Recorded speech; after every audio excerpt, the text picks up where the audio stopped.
yaitu Indonesia, Papua Nugini, dan Australia. Tapi ini khusus dalam rangka profesionalisme pertahanan.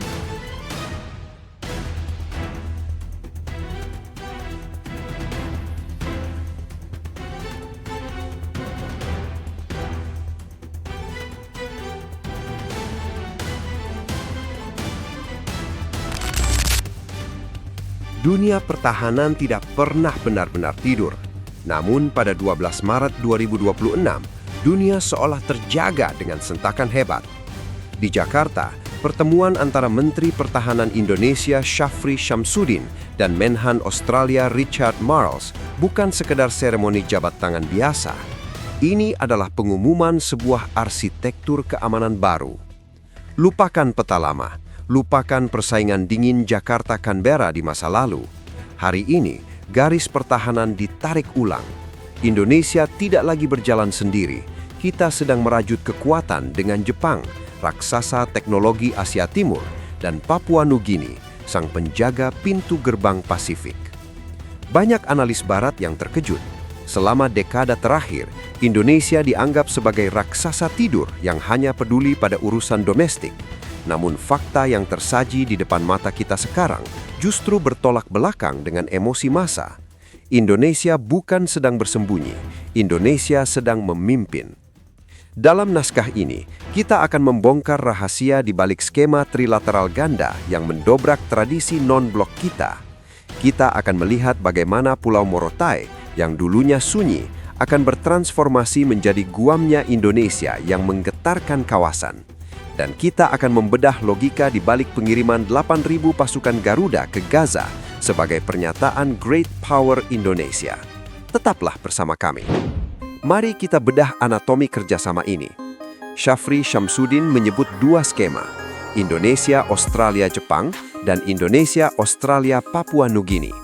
Mengapa dua jalur ini sangat krusial? Pertama, jalur Jepang.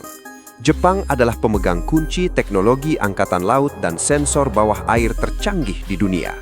Dengan melibatkan Jepang, Indonesia mendapatkan akses pada standar operasional yang setara dengan kekuatan global. Ini bukan sekedar latihan bersama, ini adalah sinkronisasi doktrin pertahanan. Bayangkan jika kapal-kapal fregat Merah Putih kita, kapal selam kelas Scorpion Evolved kita, dapat berkomunikasi secara seamless dengan kapal perusak kelas Maya milik Jepang dan kapal selam kelas Collins milik Australia. Ini adalah sebuah force multiplier yang membuat 1 ditambah 1 bukan lagi 2, melainkan 10. Lalu mengapa PNG? Selama ini, banyak pihak mencoba menanamkan pengaruh di Pasifik Selatan melalui PNG. Dengan mengajak PNG masuk dalam skema bersama Australia, Indonesia sedang mengamankan punggung kedaulatannya. Kita sedang memastikan bahwa dari Merauke hingga Port Moresby, tidak ada celah bagi kekuatan asing untuk menciptakan ketidakstabilan di perbatasan kita. Ini adalah langkah catur yang sangat presisi untuk menjaga integritas NKRI dari ancaman separatisme maupun infiltrasi asing. Berbagi intelijen, dua kata ini seringkali menjadi momok di masa lalu. Kita ingat skandal penyadapan tahun 2013 yang sempat merusak hubungan kedua negara. Namun di tahun 2026, narasi itu telah terkubur oleh kebutuhan strategis yang lebih mendesak. Dunia sekarang berada di era cyber physical warfare. Ancaman tidak lagi hanya datang dari moncong meriam, tapi dari algoritma dan penyusupan data. Kerjasama intelijen yang dimaksud mencakup berbagi data radar laut, pelacakan sinyal kapal selam, hingga pengawasan ruang angkasa. Australia memiliki akses ke jaringan Five Eyes, sementara Jepang memiliki satelit pengintai terbaik di Asia. Dengan dibukanya keran informasi ini kepada Indonesia, TNI tidak lagi buta terhadap apa yang terjadi di luar zona ekonomi eksklusif kita. Kita akan tahu siapa yang melintas di kedalaman 300 meter di bawah Selat Lombok, bahkan sebelum mereka masuk ke wilayah kita. Inilah yang disebut dengan domain awareness. Kepercayaan ini adalah pengakuan dunia bahwa intelijen Indonesia telah matang dan mampu menjaga kerahasiaan tingkat tinggi. Sekarang kita bicara tentang mahkota dari kesepakatan ini, Pulau Morotai. Pada tahun 1944, Jenderal Douglas MacArthur membangun 7 landasan pacu di Morotai untuk melumpuhkan kekuatan Jepang di Filipina. Sejarah itu kini dipanggil kembali, namun dengan aktor yang berbeda. Indonesia mengusulkan Morotai sebagai pusat latihan militer regional. Ingat kata-kata Richard Marles, fasilitas itu milik Indonesia. Ini adalah poin paling penting. Indonesia tidak memberikan pangkalan kepada asing. Kita membangun infrastruktur kita sendiri, namun kita mengundang kawan-kawan kita untuk berlatih dan memperkuatnya bersama. Kenapa Morotai begitu ditakuti oleh lawan? Pertama, jangkauan operasional. Dari Morotai, jet tempur kita dapat menjangkau Laut Cina Selatan dan Samudra Pasifik hanya dalam hitungan menit. Kedua, pusat logistik. Morotai akan menjadi gudang logistik raksasa. Jika terjadi konflik di Pasifik, siapapun yang menguasai Morotai, dia menguasai alur logistik kawasan. Terakhir, keterlibatan mitra. Dengan hadirnya Singapura, Filipina, dan Australia di Morotai, Indonesia menciptakan sebuah perisai kolektif.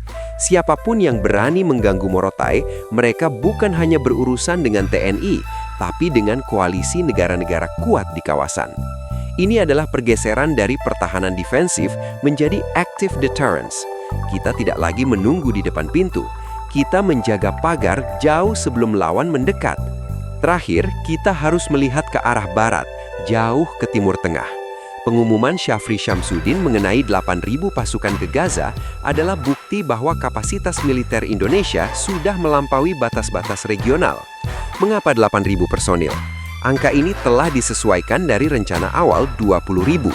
Dalam manajemen militer modern, mass atau jumlah memang penting, namun agility atau kelincahan jauh lebih krusial. 8.000 personil ini akan menjadi kontingen Garuda terbesar dalam sejarah. Mereka bukan sekadar pasukan penjaga pos, mereka adalah tim teknis, zeni bangunan untuk rekonstruksi kota yang hancur, dan tim medis tempur. Ini adalah soft power yang didukung oleh hard power. Langkah ini mengirimkan pesan kepada dunia. Indonesia adalah solusi bagi perdamaian global. Kita mampu mengatur keamanan di Pasifik melalui trilateral, sekaligus memproyeksikan stabilitas di Timur Tengah. Tidak banyak negara di dunia yang memiliki kemewahan logistik dan kemauan politik untuk melakukan kedua hal ini secara bersamaan. Apa arti semua ini bagi kita, rakyat Indonesia? Kita sedang menyaksikan transformasi Indonesia dari negara yang hanya menjaga diri menjadi negara yang menjaga kawasan. Kerjasama dengan Australia, Jepang, dan PNG, pembangunan Morotai, dan keterlibatan di Gaza adalah bukti bahwa visi Indonesia emas bukan sekadar slogan ekonomi, tapi juga kedaulatan militer yang absolut. Prediksi saya, dalam 5 tahun ke depan, Indonesia akan menjadi pusat gravitasi militer di Asia Tenggara. Kita akan melihat industri pertahanan dalam negeri, Defense ID, akan memproduksi alutsista yang digunakan secara bersama oleh mitra-mitra trilateral kita. Morotai akan menjadi simbol kembalinya kejayaan maritim Nusantara di Pasifik. Dalam politik internasional, Anda tidak mendapatkan apa yang Anda layak dapatkan, namun Anda mendapatkan apa yang Anda negosiasikan. Dan hari ini, Indonesia telah menegosiasikan masa depan yang sangat kuat. Jangan lupa tekan tombol subscribe untuk analisis geopolitik paling tajam lainnya. Berdiri tegak untuk kedaulatan. Sampai jumpa.